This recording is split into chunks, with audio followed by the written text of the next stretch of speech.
I was already running late when I felt the wallet slip out of my back pocket. I didn't even realize it was gone until I was halfway through the turnstile at Union Station. That split second of checking my pocket, of my fingers meeting nothing but the worn fabric of my jeans, that's when everything started to unravel. But I didn't know it then. I just swore under my breath and kept moving, figuring I'd retrace my steps after I missed my train anyway. The thing is, I'd been having the kind of week where small disasters felt inevitable. My name's Michael, by the way. I'm 42, I work in commercial real estate in Baltimore, and I was supposed to be on the 5:47 p.m. Northeast Regional to New York. Client meeting, important one. The kind that could move the needle on my Q3 numbers, which my manager at the firm had made very clear needed moving. My marriage to Karen wasn't exactly stellar either. We'd been sleeping in separate rooms for the better part of 2 years now, so a win at work felt like the only thing I could still control. That Monday morning, I'd woken up to find a note from Karen on the kitchen counter. Not a text, an actual handwritten note, which somehow made it worse. It said she was taking a personal week at her sister's place upstate, and that we needed to have a serious conversation when she got back. I'd stared at those words for a solid minute, coffee going cold in my hand, thinking about the $340,000 we still owed on the house, the 401k I just had to tap into last year, and the fact that her lawyer's business card had been sitting on her nightstand for the past 3 months. I'd seen it when I went in there to grab my phone charger one night. So yeah, I was already wound tight when I got to the station, already thinking about credit scores and alimony calculators, and how my mother-in-law would absolutely take Karen's side in whatever came next. The missing wallet was just the cherry on top of a very depressing Sunday. I jogged back through the station, retracing my path from the entrance to the ticketing area. The place was packed. It was late afternoon on a Monday, so you had commuters everywhere, luggage, that weird mix of determination and exhaustion that you only see in transit hubs. I checked the ground near the benches where I'd sat for a minute to compose myself before heading to security. Nothing. Then I backtracked to the entrance, running my eyes over the floor like the wallet might have somehow grown legs and crawled away. That's when I heard the voice, small, thin, with an edge to it that suggested the person attached to it had learned early not to expect much from the world. Mister, I think you dropped this." I turned around and there she was, a girl, couldn't have been more than 12 or 13, with matted dark hair and clothes that looked like they'd been salvaged from 3 different thrift stores at once. Her fingernails were dirty, actually caked with dirt, and her shoes had holes in the toes. She was holding out my wallet. My fossil leather wallet with my driver's license, my 3 credit cards, my American Express, and roughly $840 in cash that I'd withdrawn for the meeting because the client preferred to handle some aspects of the deal in untraceable ways. Not illegal, technically, but let's say it was the kind of cash that made you understand why people kept wallets close. "Oh my God," I said, reaching for it. Thank you so much. Where did you find this?" The girl handed it to me, and that's when I noticed her hands were shaking slightly. Or maybe they weren't shaking. Maybe they were just cold. It was early November, and her jacket, a thin hoodie that had definitely seen better days, wouldn't have kept anyone warm. "By the ticket machines," she said quietly. It was just sitting there. I opened the wallet immediately, checking the contents with the kind of paranoia that comes from having had your life threatened by financial collapse about 17 times in the last year. Everything was there, every single card, the cash. "I can't believe," I started, then looked up at her. She was watching me with these dark eyes that seemed way too old for her face. "I can't thank you enough. What's your name?" "Emma," she said. "I'm Michael." I pulled out the cash, peeling off a $100 bill without thinking about it. "This is for you, for your honesty." Emma looked at the bill like I'd just handed her a live grenade. She didn't take it immediately. Instead, she glanced over her shoulder, as if checking to see if someone was watching her. "It's okay," I said.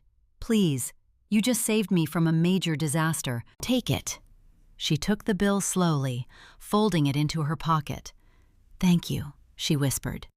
We stood there for a moment in the middle of that crowded station, surrounded by people going places, and I remember thinking how strange it was that this girl, this dirty, clearly homeless or near homeless girl, had been the one to do the right thing. In a station full of hundreds of people, any one of whom could have kept that wallet, she'd chosen to be honest. "Are you okay?" I asked her. "Do you need anything else? Food or—" "I'm fine," she said quickly. Too quickly. "I should go." "Wait," I said, but she was already backing away, disappearing into the crowd with the kind of practiced ease that suggested she was good at not being noticed. I stood there holding my wallet, watching the spot where she'd vanished, and I had this strange feeling. Not quite a premonition, but something close. A sense that something was starting, even though I couldn't have told you what. I checked my phone, 5:41 p.m. I had 6 minutes to get to my gate. I made the train. I made the meeting, too. The client was satisfied, the numbers looked good, and for about 4 hours, I felt like maybe things were turning around. But Emma's face stayed with me, that look in her eyes when she turned to leave, that small, frightened glance over her shoulder, and the way she'd whispered my thanks, like she was afraid someone would hear. I didn't know it yet, but that girl was about to become the reason everything fell apart. I got back to Baltimore around midnight. The apartment was dark, Karen's car wasn't in the driveway, and I hadn't expected it to be. I poured myself 3 fingers of bourbon and sat at the kitchen counter, staring at the note she'd left. Have a serious conversation. Lawyer on the nightstand. Personal week upstate. The meeting had gone well, really well. My manager texted me at 11 p.m. saying the client wanted to move forward, that we were looking at a 7-figure commission split. I should have felt something. Relief, maybe. Vindication. Instead, I just felt tired. The kind of tired that comes from knowing good news doesn't actually change anything fundamental. I went to bed around 1 a.m. and woke up at 5:47 with my heart already racing. Some part of my brain had been working on the problem all night. The marriage, the money, the fact that everything was held together with credit and habit, and the mutual agreement not to say what we were really thinking. Wednesday morning, I was at the office by 7:30.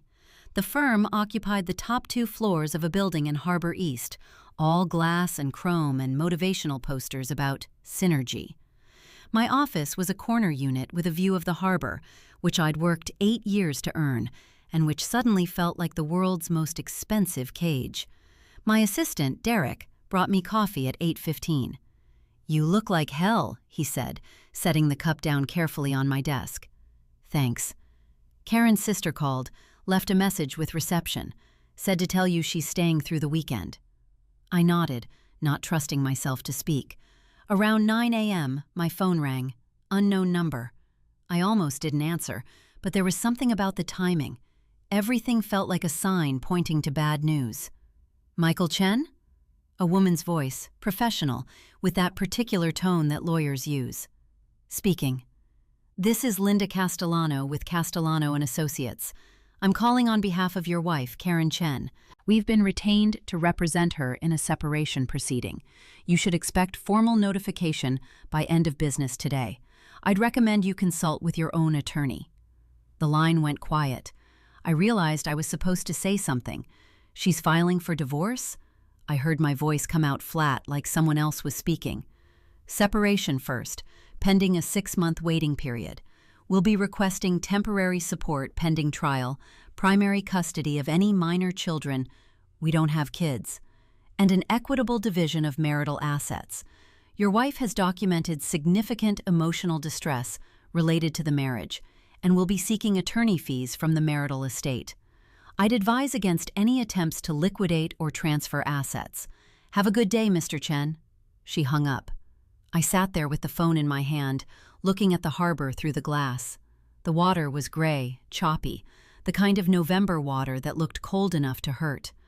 I thought about the $40,000 in the 401k I'd already tapped, the home equity line we'd maxed out, the 3 credit cards in my name that Karen had been using for her personal expenses, the fancy wine club, the tennis lessons, the treatments at that spa she loved. My hands were shaking when I called my own attorney. Steve Feldman, a guy I'd played golf with a few times, who'd done some work for the firm on commercial contracts. He wasn't a divorce guy, but he knew someone. "Michael, Christ, I'm sorry," he said after I'd explained. "I'm going to connect you with Patricia Kovacs. She's the best in Baltimore. Ruthless. You want ruthless right now." I met Patricia that same afternoon at her office in a building downtown. She was in her 50s, with gray hair pulled back in a severe bun, and the kind of direct eye contact that made you understand she'd seen every lie a human being was capable of telling. "Your wife's been planning this," she said, spreading documents across her desk. "These financial records, she's been documenting your spending for months, building a narrative. The HOA violations, the credit card debt, the 401k withdrawal. She's positioning you as irresponsible, emotionally absent, a financial liability." "HOA violations? We don't have any." "You do now. Someone filed a complaint about your landscaping. Technically, the pine needles from that tree in your front yard are considered debris on the common area." "That's ridiculous." "Absolutely," Patricia agreed. "But it's also documented. It's a pattern. She's been building evidence." I felt something crack inside my chest. Not break, crack, like the first fracture in ice before the whole thing goes. "What do I do?" I asked. "First, you need to understand your credit score. What is it?" "Around 740, I think." She winced. "It was. Your wife stopped paying the joint Amex last month. Let it go to collections. That's going to tank to around 620 within 30 days. She's systematically destroying your financial credibility before the trial." My mouth was dry. "Can she do that?" "She's doing it. Whether it's technically legal is what we fight about, but the damage is already done. You need to freeze the joint accounts, open your own, separate everything immediately. And you need to do it today, before she moves more money." I left her office in a daze and went straight to the bank, the main branch of M&T on Pratt Street. I stood in line behind an old woman depositing checks, my heart pounding like I was doing something illegal. When I got to the teller, a young guy named Marcus with a nameplate that said he'd worked there for 3 years, I explained what I needed. "I need to close our joint savings account and open a new account in my name only." Marcus typed something, then looked up at the screen. His expression changed, not dramatically, but enough that I felt my stomach drop. "Sir, there's a hold on this account, a legal hold. I can't process any transactions without authorization from—" He turned the screen toward me. "Karen Chen and Michael Chen, both required to authorize." "A hold? When was that placed?" "Looks like yesterday. Is this something you weren't aware of?" I wasn't aware of it. Patricia hadn't mentioned it.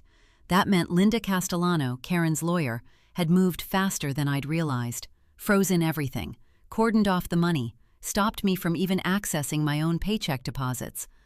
I felt the walls of the bank tilt slightly. People were waiting behind me in line. Marcus was looking uncomfortable. I forced myself to step aside, to exit the branch with some semblance of dignity. Outside, the street was crowded with lunch-hour traffic, November sun, thin and cold. I stood on the sidewalk, trying to remember how to breathe normally. My phone buzzed. A text from Derek. "Boss wants to see you. Now." I went back to the office, took the elevator up, walked past Derek's desk, knocked on my manager's door. Robert was in his late 50s, had always been decent to me, had always been cordial at least. "Michael, come in, close the door." My hands were already shaking before he started talking. "I got a call from Linda Castellano about 20 minutes ago," he said. "Your wife's attorney. She informed me that you're currently involved in a contested separation proceeding and that there may be some financial irregularities that could affect the firm's reputation." "Robert, I can explain." She mentioned the cash transaction from last month, the $840 you withdrew from your own account for a client meeting. That was legitimate business. She's suggesting it might have been part of a pattern of attempting to hide marital assets from discovery. That's insane. I did nothing wrong. Robert leaned back in his chair. I'd known this man for 8 years. He'd written letters of recommendation for me. He'd invited me to his daughter's wedding. "I believe you," he said, "but the firm can't take the risk. We're going to have to place you on administrative leave effective immediately, pending a review of your accounts and transaction history for the last 18 months.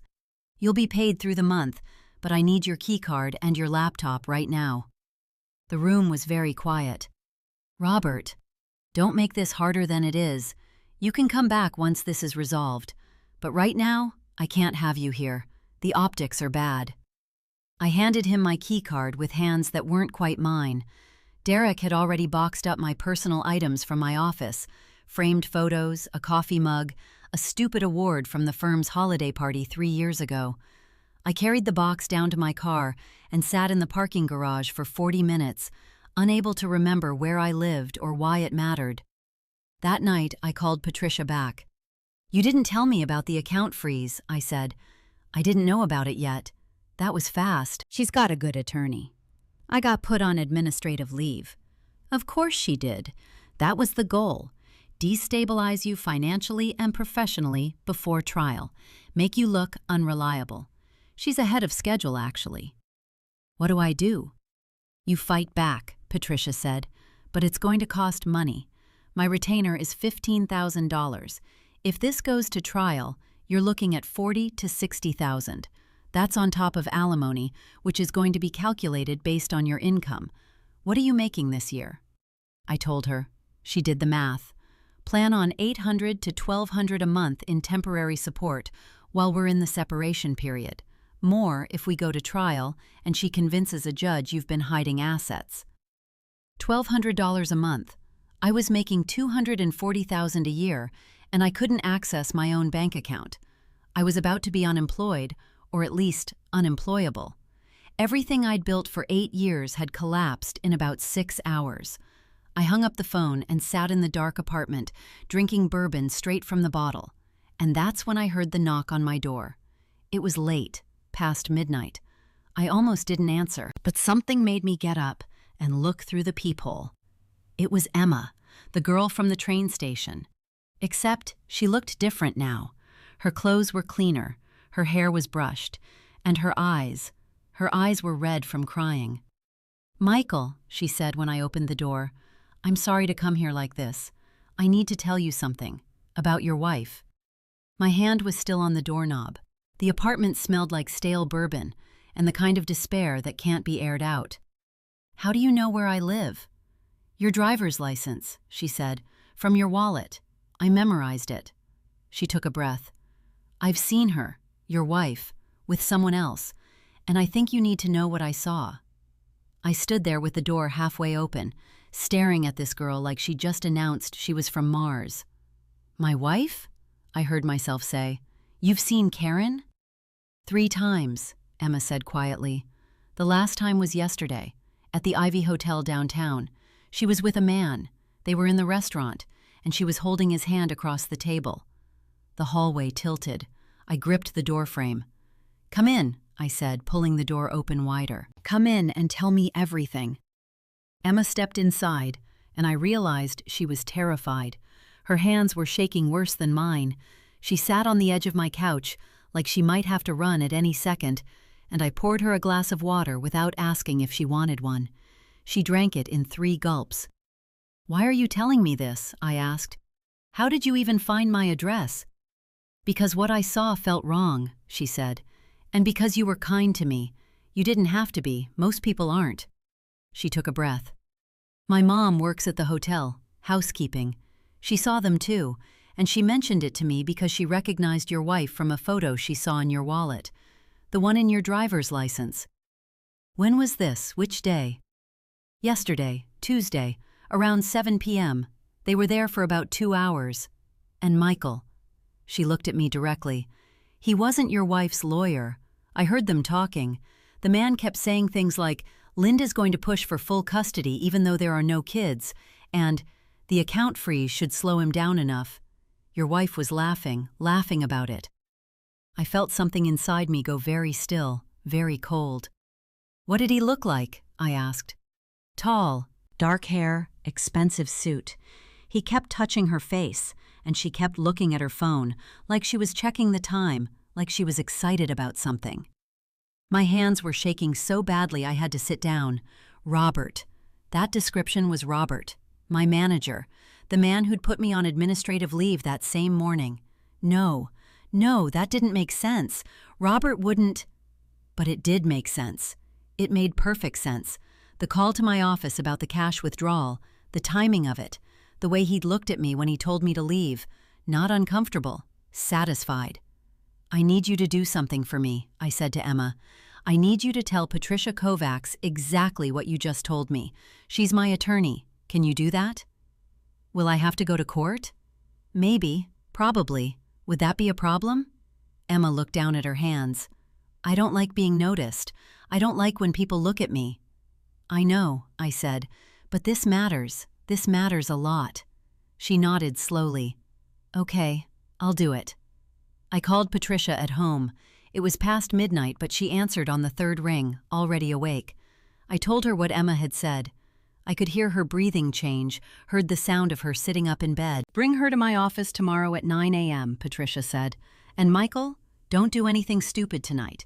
Don't contact your wife. Don't contact Robert. Don't do anything except show up with this girl and let me work." I let Emma sleep in my guest room. I sat in the kitchen drinking coffee and staring at my phone, wanting to call Karen, wanting to call Robert, wanting to scream at both of them. Instead, I went to my laptop and did what I should have done days ago. I started pulling up financial records. The account freeze had happened right after that call from Linda Castellano. But there were emails before that. Emails between Karen and Robert dating back 4 months. I found them in the trash folder of our shared email account. Casual at first, work stuff, then gradually more personal, then explicitly personal. "I can't keep doing this," one of Karen's emails said. "He has to know something's wrong. He keeps asking me about my sister's place."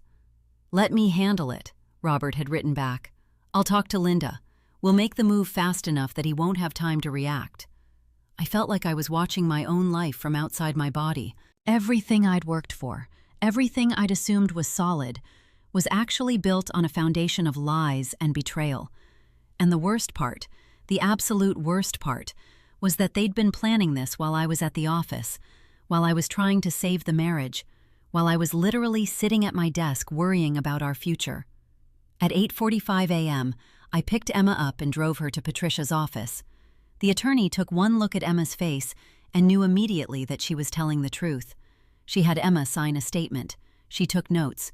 She asked specific questions about dates and times and what exactly Robert had said. "This is good," Patricia said finally. "This is really good. But it's not enough by itself. We need corroboration. We need the hotel records, the restaurant reservation, maybe a credit card statement. Robert probably paid." "I can get that," I said. "I can call the hotel, say I'm disputing a charge." "No," Patricia said sharply. "You can't. That's tampering with evidence. But I can subpoena it, and I will. Today, if possible." By Friday, Patricia had the hotel records. Robert had indeed taken Karen to dinner on Tuesday night, and on Thursday night, and on Wednesday of the week before. The charges were on a corporate card registered to the firm, my firm. Patricia called me into her office and showed me the calendar she'd constructed. 15 dates over the last 4 months, every single one documented, every single one paid for by the company that had just put me on administrative leave. "This changes everything," Patricia said. "This moves from infidelity, which is actually irrelevant in Maryland law for the divorce itself, to conspiracy. Robert and Karen and this attorney Linda have been coordinating an effort to defraud you, to manipulate your financial position, to damage your professional reputation. That's actionable. That's criminal." "What do I do?" I asked. "We file a counterclaim. We expose the conspiracy. We go after Robert for breach of fiduciary duty to the firm. We file a complaint with the Maryland Bar Association against Linda Castellano for professional misconduct. And we make sure Karen understands that we have documentation of premeditation." The next Monday, Patricia filed, not just for divorce, but for fraud, conspiracy, and breach of trust. She included Emma's statement as an affidavit. She attached hotel records, email chains, credit card statements. She attached screenshots of every communication between Robert and Karen that proved they'd been planning this while we were married. Robert's response came within an hour. He called an emergency all-hands meeting and announced his immediate resignation. Effective immediately. No explanation. Just gone. The firm's partners put out a statement saying they were reviewing internal procedures. Karen's response came through Linda Castellano's office, but I could feel the panic in it. The divorce filing was withdrawn. Karen wanted to negotiate a settlement. She was willing to split assets 50-50. She was willing to concede alimony. She just wanted it to go away. I had Patricia stall her. I wasn't done yet. 3 weeks later, I got a call from the Baltimore Police Department. They wanted to talk to me about potential fraud and embezzlement. It turned out that Robert had been using the corporate card, the one he'd used to pay for all those hotel dinners, to make other purchases. Thousands of dollars in purchases that had nothing to do with business. The firm's partners had discovered it while investigating his sudden resignation. They'd reported it to the cops. Robert was arrested on a Wednesday. The mugshot made the local news. The firm issued a statement saying they were deeply concerned and committed to full transparency. My name wasn't mentioned, but people knew. People in the commercial real estate world always know. Karen called me on Thursday night. Her voice was small, frightened. Not the voice of someone who'd been planning to destroy me, but the voice of someone who'd finally understood what she'd done. "Michael, I'm sorry," she said. "I'm so sorry. I don't know how it got this far. Robert said it was just protection, that we needed to protect ourselves in case you—" She stopped. "I can't believe I let him convince me that you were the problem." "Where are you?" I asked. "At my sister's. I don't want to come back to the house. I can't face you right now." I hung up without responding. There was nothing to say that mattered. Patricia negotiated a settlement in my favor. Karen agreed to pay back every penny she'd spent with the corporate card. She agreed to cover Patricia's legal fees. She agreed to an uncontested divorce with no alimony, no support. The house was mine, to keep or sell as I chose. But there was a price I'd paid that no settlement could cover. The firm's partners called me in and offered me my job back, with a 6-month paid sabbatical to recover. But I knew what that meant. I was radioactive. Everyone knew what had happened. Everyone knew that my wife had betrayed me, that my manager had set me up, that I'd been humiliated in front of the entire company. I took the sabbatical and started looking elsewhere. Found a job at a smaller firm in D.C.